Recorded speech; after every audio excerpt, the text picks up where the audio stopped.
Hola chicos, ¿qué tal? ¿Cómo les va? Bueno, ya les habrán comentado, el día viernes tengo una capacitación allí en el colegio y por ende no vamos a tener clase presencial. Se me ocurrió esta idea de hacer lo que se denomina una clase invertida, que es un sistema en donde el profesor les manda a la clase la explicación del tema que vamos a abordar, ustedes lo visualizan en sus hogares y una vez que nos encontramos en el aula, bueno, podemos focalizarnos mucho más en las actividades a realizar, ¿sí? Es una metodología que empezamos con esta clase, pero es muy probable que la sigamos implementando. Bien. Bueno, el día lunes vamos a terminar con la guía que habíamos hablado de la organización política de la América colonial. Eh, Pero bueno, estamos llegando a una fecha que para nuestro país es muy importante, muy conocida por ustedes, muy chico. Vamos en los actos escolares, que es el 25 de mayo, ¿sí? La famosa Revolución de Mayo, ¿sí? Bueno, primero tenemos que empezar a establecer qué es una revolución, ¿no? Una revolución siempre plantea un cambio, ¿sí? Ahora, ese cambio es un cambio profundo, un cambio que marca un antes y un después. Vamos a ver que en el territorio de nuestro país hasta el año 1810 nosotros teníamos una forma de gobierno en donde el rey de España era el que decidía las cosas que sucedían aquí. A partir de ese momento surge una nueva modalidad, ¿sí?, por así decirlo, a la hora de ejercicio del poder, ya que el 25 de mayo de 1810 se organiza y se instituye el primer gobierno patrio. ¿Qué quiere decir esto? El primer gobierno en donde los que ejercían el poder eran criollos. Como bien vimos nosotros en la organización social de la América colonial, que estaba organizada por castas, estaban los hombres blancos. Y dentro de los hombres blancos estaban los peninsulares o españoles y debajo de ellos también hombres blancos llamados criollos, que eran los hijos de españoles nacidos en tierras americanas. Bueno, nosotros también habíamos analizado que quienes ejercían los cargos más importantes, ¿sí?, en este territorio y eran los españoles. Entonces los criollos, si bien tenían cargos, por ejemplo en el cabildo, no ejercían, digamos, la autoridad máxima. A partir de este momento, del 25 de mayo de 1810, nosotros, por así decirlo, nos empezamos a autogobernar. ¿Estamos hasta ahí? Bueno, pero como todo hecho histórico, todo este gran cambio que se da, no surge de un día para el otro. Si bien ese día fue muy importante, lo cierto es que generalmente cuando hay un hecho histórico de esta magnitud, es que porque se debe a que pasaron cosas con anterioridad que influyeron en dicho hecho.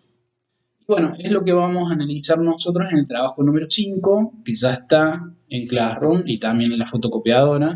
Y les voy a pedir si lo pueden llevar para la próxima clase a dicha fotocopia, soporte papel, porque vamos a empezar a analizar las causas, ¿sí? Recuerden que las causas son hechos que influyen de manera directa en un acontecimiento. Y dentro de las causas vamos a ver que se dividen en dos tipos de causas, lo que hace la Revolución de Mayo. Por un lado, tenemos las causas externas, que son todas aquellas causas que sucedieron fuera del continente americano. Y las causas internas son todos aquellos hechos o sucesos que influyeron, pero que se dan dentro del continente americano. En la clase de hoy que le estoy grabando vamos a ver las causas externas.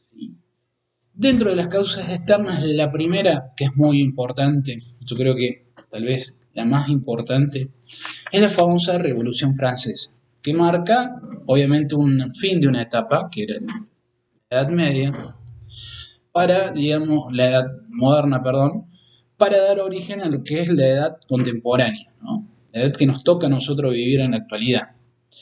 ¿Y en qué consistió la Revolución Francesa? Bueno, como bien lo dice su nombre, se da en Francia, ¿sí?, en donde en aquel momento existía lo que se llamaba una monarquía absoluta. Recuerden que monarquía, ¿sí?, es cuando el gobierno es ejercido por un rey, y cuando hablamos de absoluto es que ese rey tomaba todas las decisiones, ¿sí? Es más, se consideraba que el poder de ese rey se lo otorgaba Dios, ¿sí? Y que nadie, ninguna persona de este planeta le podía llegar a cuestionar alguna de sus decisiones, ¿sí? Bueno, ¿qué sucedía? Este rey, obviamente, no planteaba una participación del pueblo en la toma de decisiones. Debajo del rey existía lo que se llamaba una nobleza, que eran aquellas personas dueñas de territorios o dentro de lo que hace la familia de la corte del reino que ellos ocupaban, ¿sí? Que indudablemente estaban dentro de lo que era la clase alta de dicha sociedad y obviamente a nivel económico y a nivel de poder eran aquellos que la pasaban genial. Otro sector de esta clase alta era el famoso clero, ¿sí? ¿Qué es el clero? Bueno, en aquel momento el clero estaba conformado en Francia por la Iglesia Católica, ¿sí? La Iglesia Católica junto con la nobleza eran los ejes fundamentales en donde se apoyaba la figura del monarca, la figura del rey. Ahora, ¿qué sucede? Generalmente cuando aquella persona que ejerce el poder, ¿sí?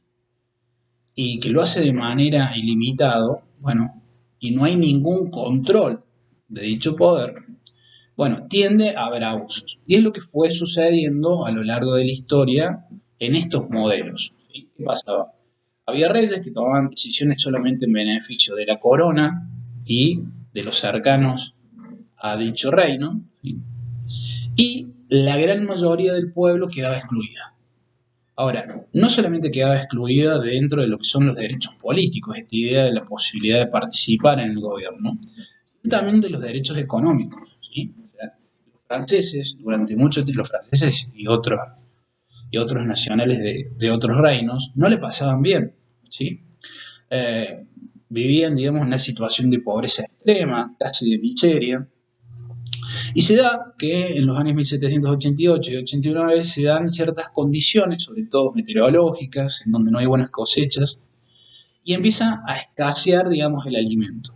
Por otro lado, fue un invierno muy duro que se da en Francia en años anteriores, y eso hace que el malestar de la gente vaya escalando, ¿sí? Hasta que sucede, digamos, que a esta clase pobre, ¿sí? La clase campesina generalmente, se le empieza a asumir una nueva clase, ¿sí? Que es la famosa burguesía. ¿Quién era la burguesía? Bueno, eran todas aquellas personas que no conformaban parte del clero, pero empezaron a realizar actividades independientes como el comercio o empezaron a estudiar, ¿sí? Empezaron a especializarse y empezaron a tener un desarrollo cultural e intelectual que les permitía disputar el poder, por así decirlo, a esta nobleza y al rey en sí. Y es así que se da esta revolución, que también se llama revolución porque se da un gran cambio, que esta revolución al poco tiempo pasa a ser, digamos, una revolución violenta, ¿no? Ahí surge la famosa guillotina, ¿no? Que es un método que utilizaron aquellos que implementaron la revolución para ejecutar, ¿sí? Asesinar a todos aquellos que estaban a favor de este régimen absoluto. Bien. Bueno, indudablemente, sí, se aplicó esto. De hecho, el rey que estaba en aquel momento, Luis XVI, ¿sí? Se lo termina ejecutando en la guillotina junto con su esposa, María Antonieta.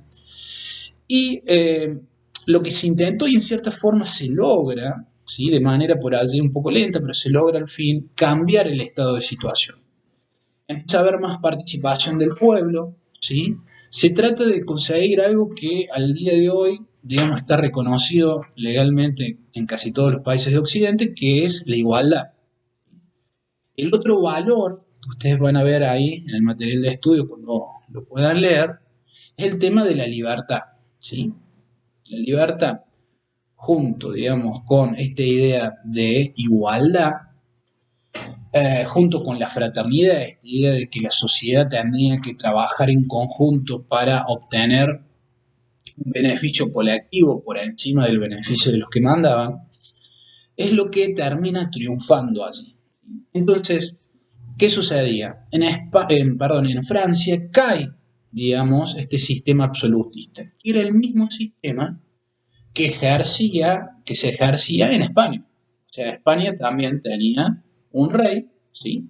Al igual que Luis XVI, que ejercía de manera absoluta el poder. Y por ende, ese rey ejercía de la misma manera ese poder en los territorios coloniales de América, ¿sí?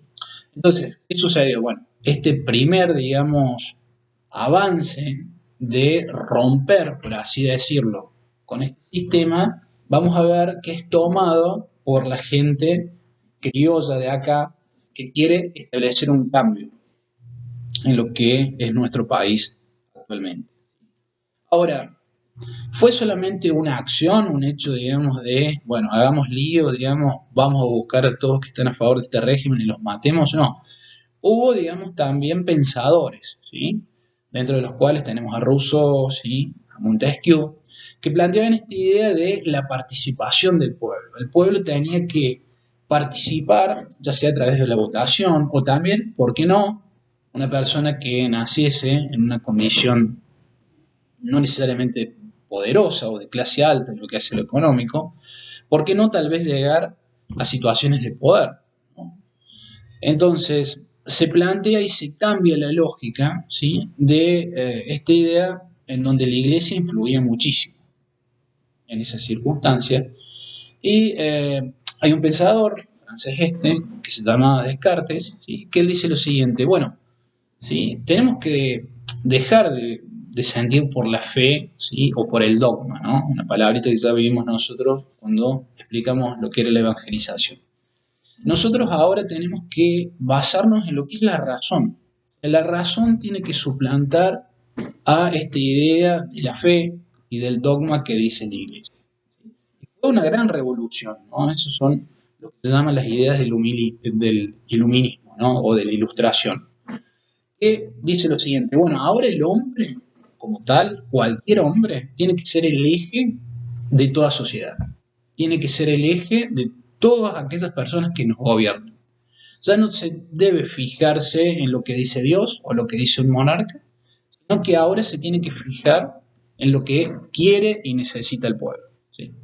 Fue un avance abismal, chicos, ¿sí? Ustedes van a ver allí, luego, en el material, que hay una figurita allí que ven, digamos, a una persona casi en una situación de esclavitud que está, digamos, en el piso acostado y encima de él, digamos, hay tres figuras, ¿no?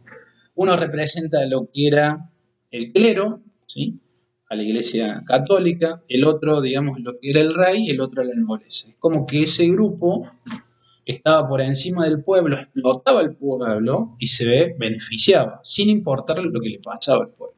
Bien. Bueno, esa desigualdad política y social, junto con las ideas de la ilustración, bueno, hace que, indudablemente, se dé el primer paso para cambiar este sistema absolutista y monárquico. Bien. Esto es la primera causa, Revolución Francesa. La segunda causa que vamos a abordar es la famosa, ¿sí?, Declaración de Independencia de los Estados Unidos, ¿sí?, que se da antes, paradójicamente, de lo que es la Revolución Francesa. Se da en el año 1776. Estados Unidos, ¿sí?, en su momento fue colonizado por el Reino Unido, por Inglaterra fundamentalmente, y los ingleses llegan a un punto, sobre todo por cuestiones económicas, que dicen lo siguiente: bueno, nosotros no queremos depender más de una monarquía, en este caso la iglesia. Nosotros queremos autogobernarnos, queremos ser independientes, queremos tomar nuestras propias decisiones. No puede ser que si nosotros tengamos que decidir sobre algo que ocurre acá en América, dependamos de la persona que está re lejos. Y es allí que se da una lucha de independencia de Washington, ¿sí? Es como héroe nacional, ¿no? Y al final termina derrotando, ¿sí?, al Imperio Británico. Bueno, ¿qué pasó? ¿Sí? Allí se aplica un sistema nuevo, un sistema republicano que después se va a terminar de afianzar. Pero ¿por qué es tan importante? Porque vamos a ver que los criollos de acá, de América del Sur, y en otros lados de lo que es actualmente Latinoamérica, dicen lo siguiente: che, a ver, los estadounidenses o los norteamericanos pudieron, ¿por qué no lo vamos a poder nosotros? si ellos pudieron derrotar y pudieron ser independientes, ¿sí?, de una monarquía tan poderosa como era en aquel momento la británica, nosotros nos podemos animar. Fue algo clave. ¿Por qué? Porque lo de Francia quedaba un poco más lejos, ¿no? Y era un modelo tal vez distinto al nuestro. En cambio, lo que pasaba en Estados Unidos se parecía bastante a lo que sucedía acá. Aquellos colonos, que es el nombre que recibían los nacidos en tierras del Estados Unidos actual, eran nuestros criollos. ¿Sí? Ese es el segundo antecedente o causa influyente como causa externa de la Revolución de Marzo. El tercer elemento es la Revolución Industrial. La Revolución Industrial es un elemento clave que apunta más desde un punto de vista económico. ¿Qué fue la Revolución Industrial? Que lo van a ver en mayor profundidad el año que viene, en Historia de Cuarto Año. En un momento dado, a fines del siglo XVIII, existe, paradójicamente también en Inglaterra, en el Reino Unido, se siente la necesidad de establecer un cambio. Y ese cambio empiezan a haber visionarios, o sea, personas que ven más allá de la realidad para tratar de lograr un progreso. Y empiezan a surgir inventos que se traducen en la creación de máquinas. Se da, digamos, lo que se llama el proceso de industrialización. Anteriormente a la revolución industrial, todas las cosas que nosotros tenemos se realizaban artesanalmente. ¿Sí? O sea, había una persona de manera individual que con sus manitos hacía, por ejemplo, un suéter, un pullover. ¿Qué pasó? A través de lo que fue, digamos, la máquina de vapor, ¿sí?, como fuente de energía, y el desarrollo del telar mecánico, empieza a darse lo que posteriormente se va a denominar lo que hace el producción a escala. O sea, ya no dependemos de una persona que teja un suéter, sino que ya hay una máquina que teje ese suéter de manera mucho más rápido, que permita hacer una mayor cantidad y por ende abaratar costos. Ahora bien, si uno se pone a ver el mapa de lo que es Europa, donde se da la revolución industrial, primero se da en Inglaterra, posteriormente se deriva en Alemania, Holanda, Francia, nosotros vemos que son países muy chiquitos en lo que hace superficie terrestre. Entonces, por ende, no tenían las materias primas necesarias, ¿sí?, para impulsar este proceso productivo. ¿Y dónde iban a buscar esas materias primas? Fundamentalmente la lana, en nuestro caso, o el algodón, o el cuero vacuno, que nosotros teníamos mucho. Lo iban a buscar acá, a estas tierras. Entonces, muchas veces los ingleses querían, digamos, querían y nos compraban a nosotros esos insumos, pero ¿qué pasaba? España se quedaba con una gran parte de ese dinero, ¿sí? O sea, el tipo que producía, por ejemplo, lana acá, le tenía que dejar una gran parte de esa compra que hacían los ingleses al rey de España. Entonces, los que laburaban acá, los que criaban esos animales, ¿sí?, obtenían su cuero o obtenían su lana, ¿sí?, decían, bueno, a ver, o sea, yo soy el que trabaja acá, esa plata no me queda a mí. Entonces, ese cambio productivo que se da, que empieza ya a afianzarse lo que es la globalización, ¿no? La idea de, bueno, el mundo se necesita y se complementa, nosotros vendiéndoles materias primas, a Inglaterra produciendo productos elaborados.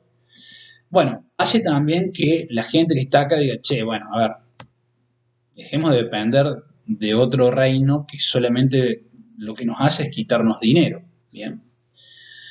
Ese vendría a ser, desde un punto de vista económico, la tercera causa, ¿sí? Como fue un empujoncito más para despertar a los ciudadanos criollos que vivían acá, para tratar de levantarse en contra del rey de España. Y la cuarta, que tal vez es la determinante, ¿sí? Muchos dicen, es muy probable que se hubiese dado, pero hubiese tardado un poco más, que fue la invasión, ¿sí?, de Napoleón a España, ¿sí? Napoleón Bonaparte, no sabrán, digamos, después de lo que fue la Revolución Francesa, surge la figura de Napoleón, ¿no? Y Napoleón, un militar él, muy bajito dicen, en realidad era bajito, empieza a obtener grandes logros militares, ¿no? Y grandes logros militares en donde se empieza a expandir por toda Europa. Y es así que iban conquistando, ¿sí?, a toda Europa, pero le faltaba, digamos, el objetivo fundamental, que era el Reino Unido. Si vamos al mapa, una de las características que tiene el Reino Unido, que es una isla, está separado de lo que es la Europa continental. Entonces, Francia necesitaba sí o sí, para terminar o de intentar atacar al Reino Unido, pasar por España, ¿sí?, y a partir de allí poder, digamos, hacer base y atacar vía marítima a Inglaterra. La cosa es que, bueno, le pide permiso, ¿sí?, a España. En aquel momento estaba Carlos V, que era un rey, ¿sí? Y estaba su hijo, que posteriormente va a ser el rey, que es Fernando VII. Y le dice, bueno, déjeme pasar. Bueno, está bien, dejó pasar. Y cuando va pasando Napoleón Bonaparte, que tenía un ejército muy desarrollado, muy preparado, se da cuenta que, ¿para qué pasar solamente si yo me puedo quedar con todo? Entonces, ¿qué hace? Directamente apresa, ¿sí?, a Carlos V, digamos, que era el rey. Después allí se da una renuncia, al final termina siendo Fernando VII, su hijo, el rey. Pero ¿qué hace? Lo saca del poder, lo separa del poder y nombra a su hermano, ¿no?, José Bonaparte, que se ve que le gustaba el trago, porque le decían Pepe Botella. Y España termina anexada a Francia. Entonces, ¿qué pasó? Como nosotros dependíamos del rey de España y ese rey estaba cautivo, ¿sí?, una de las cosas que los criollos dijeron, che, bueno, a ver, nosotros somos súbditos del rey de España. Si no está el rey de España, ¿quién nos va a mandar? ¿Napoleón? No. Es preferible que si no está el rey, que nosotros nos autogobernemos, ¿sí? Entonces, ese hecho en el año 1808 fue clave, sin lugar a dudas. Fue tal vez, digamos, la gotita que rebalse el vaso, que permite a la gente de acá decirme, bueno, están dadas las condiciones para que nosotros intentemos, ¿sí?, liberarnos de esta idea de dominación de lo que era una potencia extranjera como era en España en aquel momento. Bueno, chicos, básicamente era eso, no es muy complicado, ¿sí? Recuerden, vamos a abordar la Revolución de Mayo y es por eso que vamos a ver las causas de la Revolución de Mayo. Ahora les expliqué lo que eran las causas externas. Repasemos. Revolución Francesa de 1789, ¿sí?, la independencia de los Estados Unidos de 1776, la Revolución Industrial, cómo empieza a cambiar los medios de producción, ¿sí?, que se dan en Inglaterra, y cómo Inglaterra dependía de nuestros bienes, de nuestras materias primas. Pero ¿qué sucedía? Esas materias primas, al vendérsela, una gran parte se los quedaba el Reino de España, que eso generaba un gran descontento en los americanos que producían. Y por último, ¿sí?, la invasión de Napoleón Bonaparte, emperador francés, y mandándolo preso, ¿sí?, teniéndolo como cautivo al rey de España. Eso permitió, ¿sí?, que se vayan dando las circunstancias para que se pueda lograr o intentar lograr esta idea de formaciones de primeros gobiernos. Bien. Bueno, chicos, espero que lo vean. Si me están viendo, lo están viendo, ¿sí? El que no lo vea, bueno, ya me voy a enterar. Veremos cómo hacemos. Lo interesante de esto es que, vuelvo a insistir, es como que vamos ganando tiempo y por allí la clase deja de ser teórica para ser un poco más práctica. Bien, bueno, chicos, gracias a aquellos que me vieron, a aquellos que no me vieron también gracias. Y nos vemos, si Dios quiere, el día lunes. Bien, saludos, chau, chau.